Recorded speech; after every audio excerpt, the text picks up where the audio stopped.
Good morning students, NRP school के online क्लासों में आपका स्वागत है।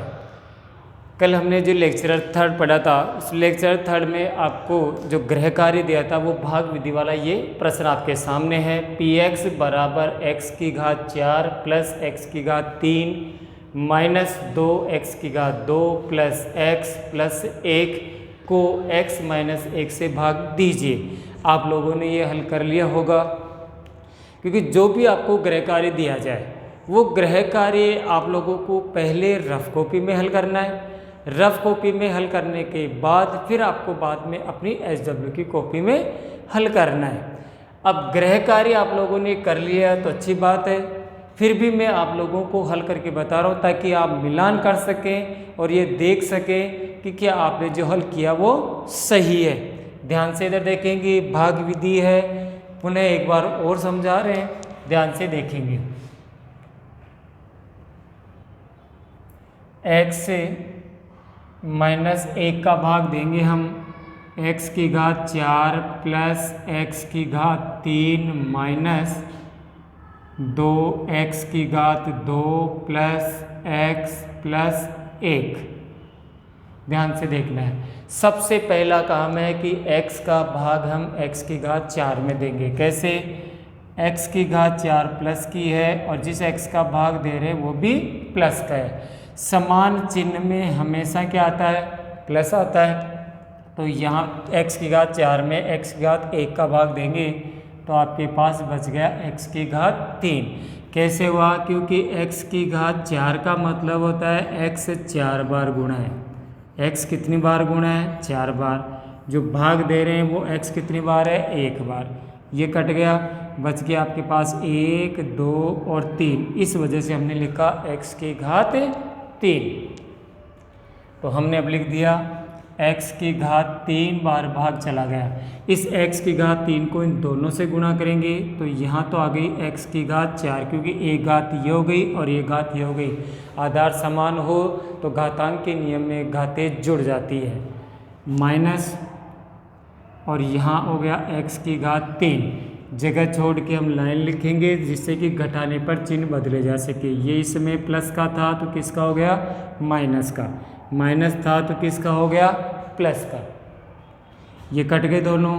इसके बाद x की घात 3 प्लस की है, x की घात 3 प्लस की है, 1 और 1 2, 2x की घात 3 हो गई। आगे शेष सभी को, शेषफल को उतार लेंगे। माइनस 2x की घात 2 प्लस x प्लस 1। फिर वही तरीका है, प्लस 2x की घात 3 में हम भाग देंगे प्लस का x का। तो समान चिन्ह हमेशा प्लस का आता है। 2 का 2 शेष बच गया और ये 1 और x की घात 3 है तो x की घात 2 बच गई। मतलब आपका जो आंसर आ गया वो आ गया plus 2x square, plus 2x square. इसको हम पुनः इससे गुणा करेंगे तो 1 और 2 घात कितनी हो गई? 3 घात, तो 2x की घात कितनी हो गई? 3। इसको इससे गुणा करेंगे 1 से तो माइनस 2x की घात 2, 2 एकम 2। चिन्ह बदलेंगे, ये प्लस की थी, किसकी हो गई? माइनस की। ये माइनस थी, किसकी हो गई? प्लस की। 2x की घात 3 कट गई और ये भी कट गई क्योंकि ये माइनस की है, नीचे प्लस की है। 2x स्क्वायर माइनस का, नीचे 2x स्क्वायर, ये किसका है? प्लस का। शेष बच गया आपके पास x प्लस 1। अब फिर प्लस के x में हम प्लस के x का भाग देंगे तो समान संख्या में भाग जाता है 1 बार, तो प्लस 1। 1 से इन दोनों को गुणा करेंगे तो आपके पास आ गया x माइनस 1। ये प्लस थी तो माइनस और ये प्लस, ये कट गई। 1 और 1 2, आपके शेषफल आ गया प्लस का 2। अतः की लाइन लिखेंगे अब,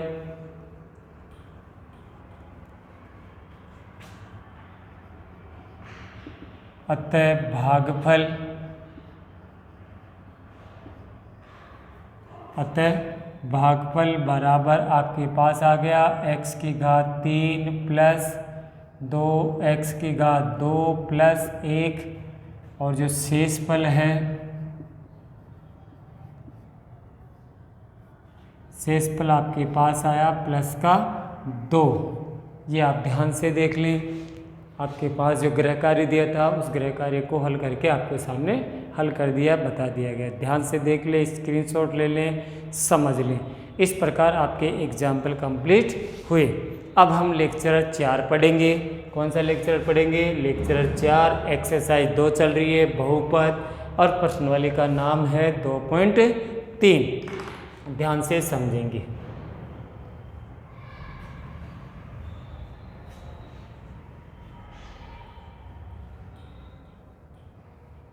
हाँ जी, इस 2.3 का question number 1, x3 + 3x²। Question 1, x3 + 3x² + 3x + 1। पुनः प्रश्न पढ़ रहा हूँ। x3 + 3x² + 3x + 1 को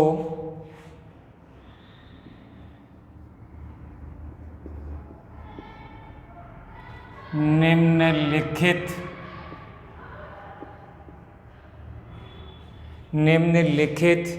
से भाग देने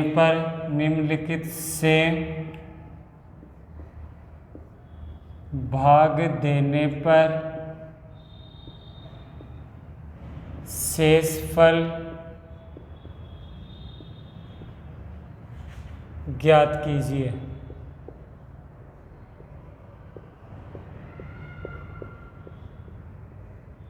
ये आपके पास प्रश्न है। फर्स्ट प्रश्न, किस किस का भाग देना है? x + 1 का भाग देना है। और दूसरा प्रश्न लिख देता हूँ मैं, 5 + 2x। इन दोनों का भाग देना है और आपको शेषफल बताना है। प्रश्न पहला ये वाला हल करवा रहा हूँ। हाँ जी, सबसे पहले px मतलब बहुपद ये रहा आपके पास, x की घात 3 + 3x की घात 2 + 3x + 1। दूसरा है gx, ये gx आपके पास है x + 1। अब x + 1 है तो x + 1 = 0, तो x = 1 इधर आती किसका हो गया? माइनस का हो गया। अर्थात हमें जहाँ जहाँ x है बहुपद में वहाँ पर माइनस का 1 रखना है। तो आ जाइए, रखते हैं p x की जगह -1 बराबर -1 और घात 3, तो इसकी भी घात 3।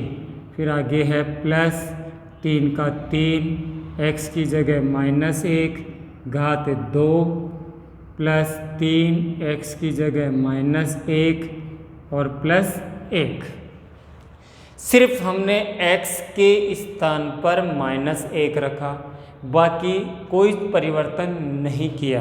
अब ध्यान से देखेंगे, -1 की घात कितनी बार है? 3 बार। ध्यान से समझेंगे, -1 गुणा -1 गुणा -1। समझिए, माइनस और माइनस क्या हो गया?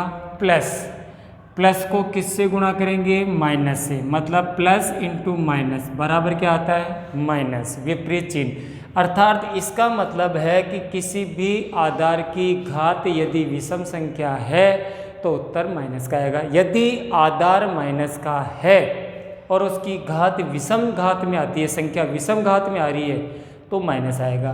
तो यहाँ पर माइनस का 1, क्योंकि 1 को 1 से गुणा किया तो माइनस माइनस, प्लस का 1, प्लस के 1 को हमने -1 से गुणा किया तो माइनस और प्लस माइनस का 1। फिर प्लस 3 का 3। अब -1 कितनी बार है?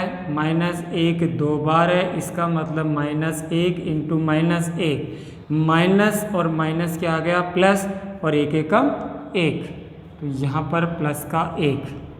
ये प्लस और माइनस विपरीत चिन्ह हमेशा किस में आता है? माइनस में। 3 एकम 3, और प्लस 1, माइनस का 1, प्लस का 3, माइनस का 3 और प्लस का 1, प्लस समान चीज को जोड़ लेंगे। प्लस का 3 और प्लस का 1 प्लस के 4, माइनस का 1 और माइनस का 3 हो गए माइनस के 4 बराबर 0। तो हम लिखेंगे अतः शेषफल, अतः शेषफल आ गया इसका 0। पहला प्रश्न कंप्लीट है। अब इसी का दूसरा,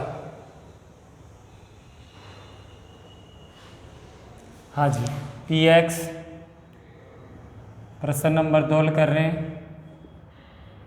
px बराबर x की घात 3 प्लस 3x की घात 2 प्लस 3x प्लस 1 और gx बराबर 5 प्लस 2x।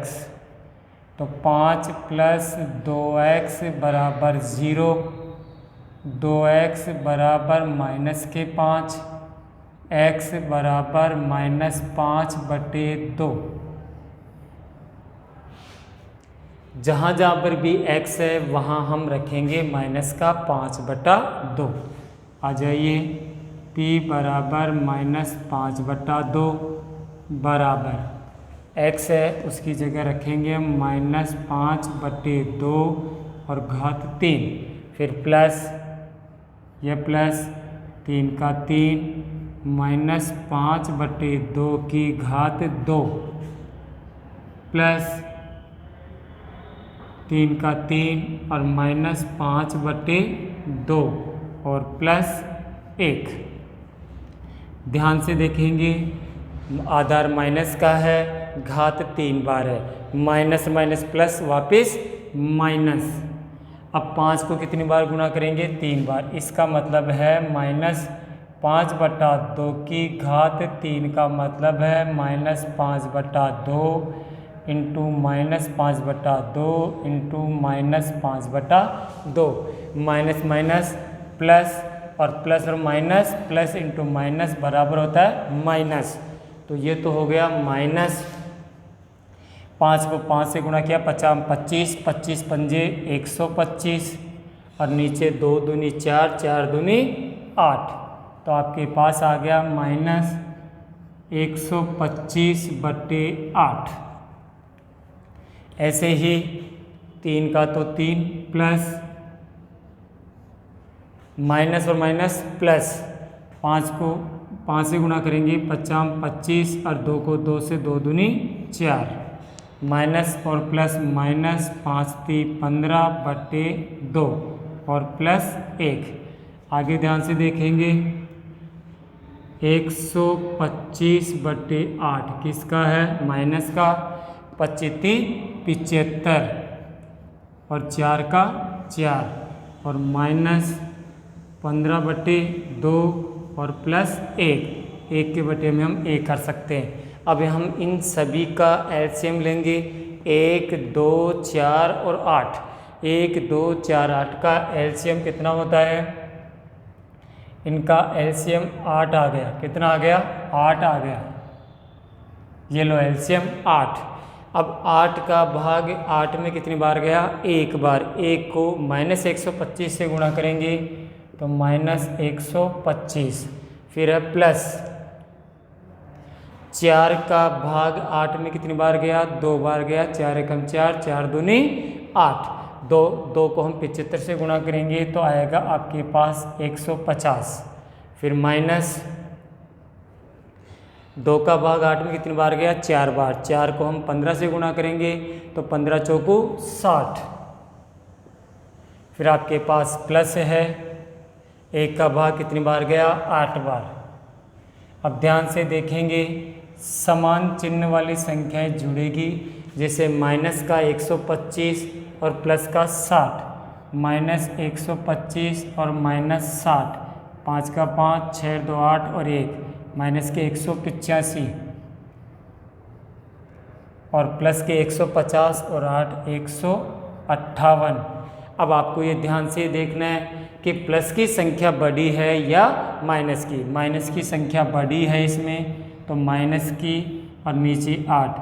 अब 185 में से 158 घटाएँ, 15 में से 8 गए तो 7, हाँ 15 में से 8 गए तो 7 बच गए, 7 में से 5 गए तो 2, मतलब ऊपर आ गया 27। तो ये इसका शेषफल हो गया। क्या हो गया? शेषफल। चाहे तो हम अतः भी लिख सकते हैं, अतः शेषफल बराबर -27/8।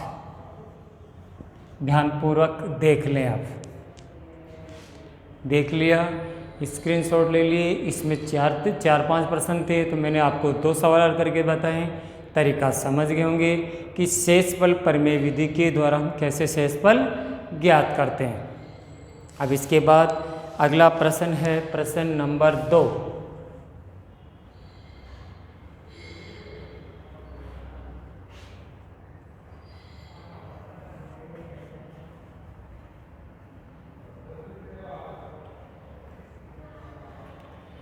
हाँ जी, प्रश्न नंबर 2 हल करने का तरीका ऐसा ही है।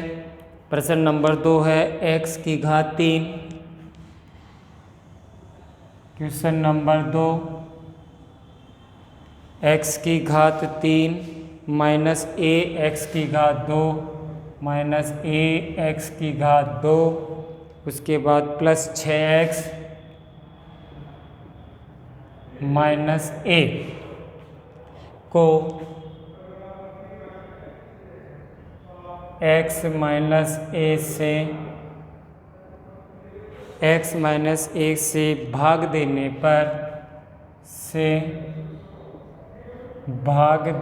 पर शेषफल ज्ञात कीजिए।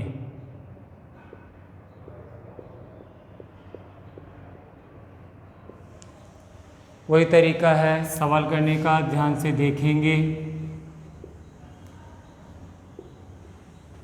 हाँ जी, px आपके पास है x की घात 3 माइनस a x की घात 2 प्लस 6x माइनस a, और हम gx लिखेंगे। gx आपके पास है x माइनस a। क्या है? x minus a। अब x माइनस a बराबर 0, तो x बराबर a हो गया। अब जहाँ जहाँ पर x है वहाँ पर हमें क्या रखना है? x के स्थान पर a रखना है। आ जाइए, p x की जगह a रखा, x की जगह a घात 3 माइनस a का a, और x की जगह a और घात 2 प्लस 6x की जगह a और माइनस a। अब ध्यान से a की घात 3 है तो a की घात 3, माइनस का माइनस, a की घात 2 और एक a की घात 3, और प्लस 6a माइनस a।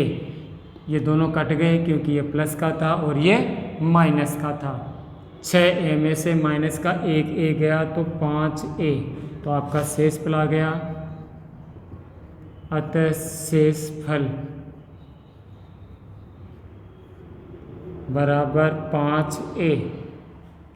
आ गया। अब इसका भाग देने का तरीका भी है, मैं इसे दूसरे तरीके से भी आपको समझा रहा हूँ।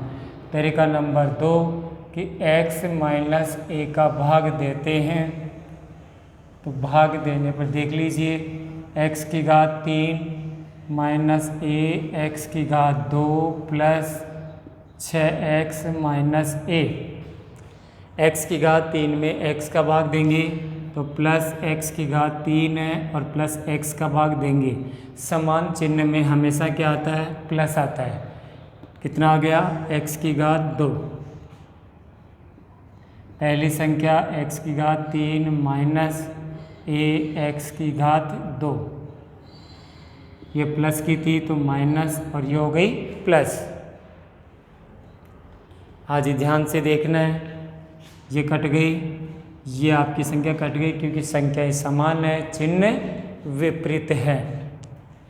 अब आपके पास हो गया 6x माइनस ए।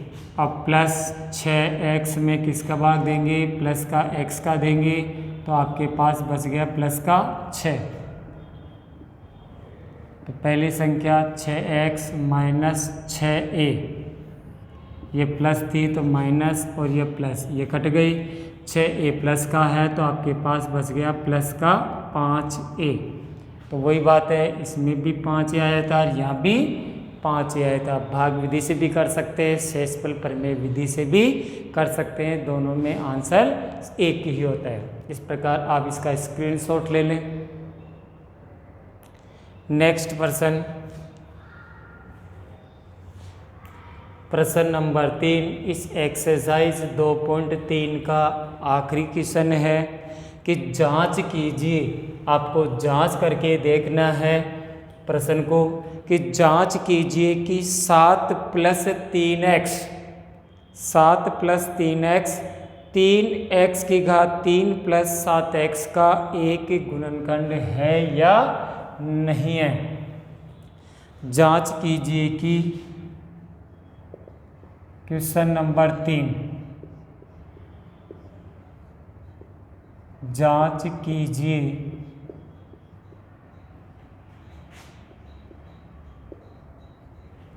कीजिए कि 7 +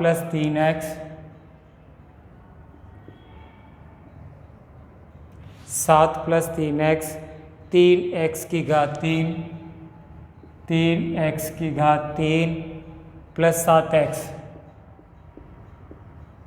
का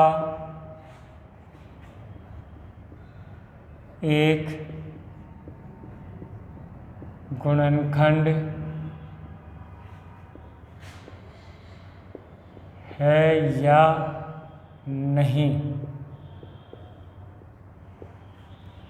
भाग देकर आप इसका ये जांच करेंगे कि गुणनखंड है नहीं। अब इससे पहले आपको ये बता दूं कि गुणनखंड कब होता है। यदि हम gx का px में भाग देते हैं और शेषफल शून्य आ जाता है, शेषफल शून्य आ जाता है तो इसका गुणनखंड है, अन्यथा इसका गुणनखंड नहीं है।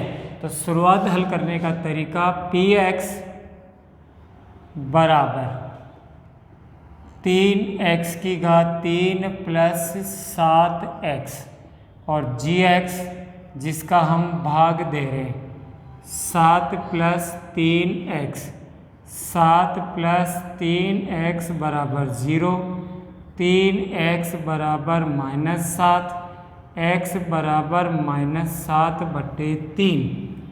अर्थात जहाँ जहाँ प्रश्न में बहुपद में x है वहाँ हम -7/3 रखेंगे। देखिए p -7/3 बराबर 3 का 3 -7/3 की घात 3 + 7 और x की जगह -7/3। ध्यान से 3 का 3, 7 कितनी बार गुणा होगा, 7 3 बार गुणा होगा। कैसे, 7 × 7 × 7, 7 × 7 49, 49 को 7 से गुणा करेंगे, 7 9 63, हासिल 6, 7 चौको 28 और 6 34, 343। ऐसे ही 3 भी कितनी बार होगा, 3 बार, 3 × 3 × 3, 3 × 9 9 × 27, तो नीचे आ गया आपके 27 प्लस और माइनस, -7 7 49/3।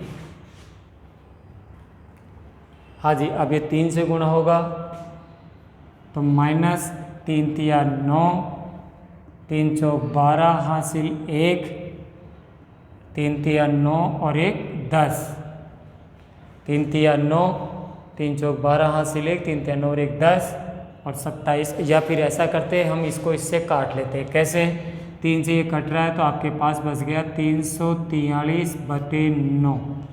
कैसे कट गया, 3 - 343/27 था, 3 एकम 3, 3 9 27। ऐसे भी हो सकता है, ये गुणा भी हो सकता है, कट भी सकता है।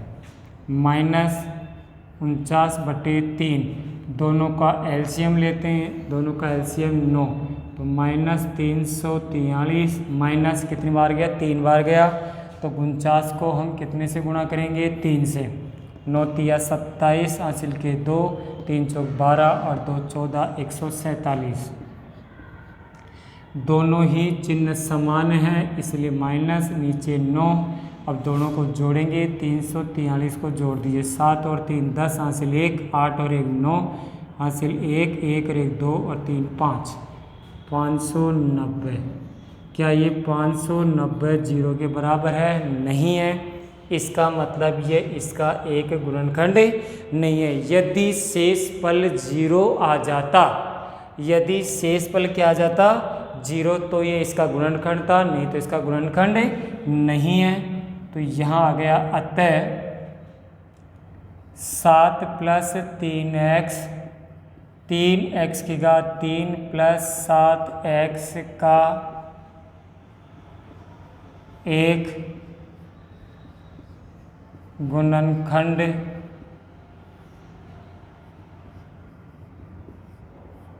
नहीं है। समझ गए? गुणनखंड कब होता है? जब शेषफल क्या आ जाए, जीरो। यदि शेषफल जीरो आ जाता है तो वो उसका गुणनखंड है, नहीं तो उसका गुणनखंड नहीं है। तो हमेशा इस बात का ध्यान रखें कि शेषफल जीरो आ रहा है या नहीं आ रहा। अब इसमें शेषफल कितना आया था, -590/9। इस वजह से ये इसका एक गुणनखंड नहीं है। इस प्रकार प्रश्नावली 2.3 कंप्लीट हुई। अब आपको मैं दे रहा हूँ घर से गृह कार्य करने के लिए। आपको ये घर से करना है कि जांच करना है कि इसका गुणनखंड है या नहीं है।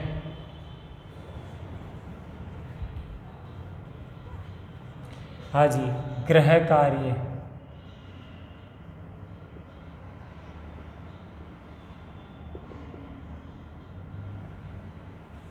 ध्यान से देखना है गृह कार्य को।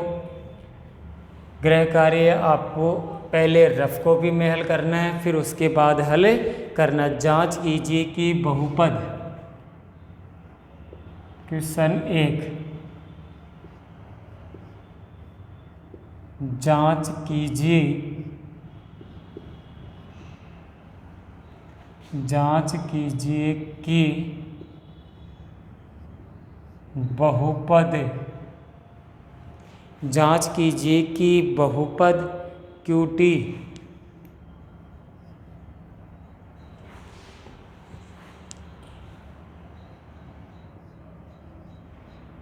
PX बराबर 4x3 प्लस 4x2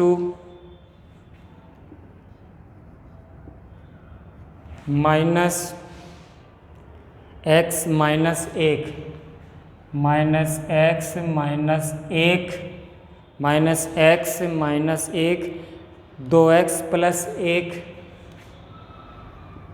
2x + 1 का 2x + 1 का एक गुणज है, का एक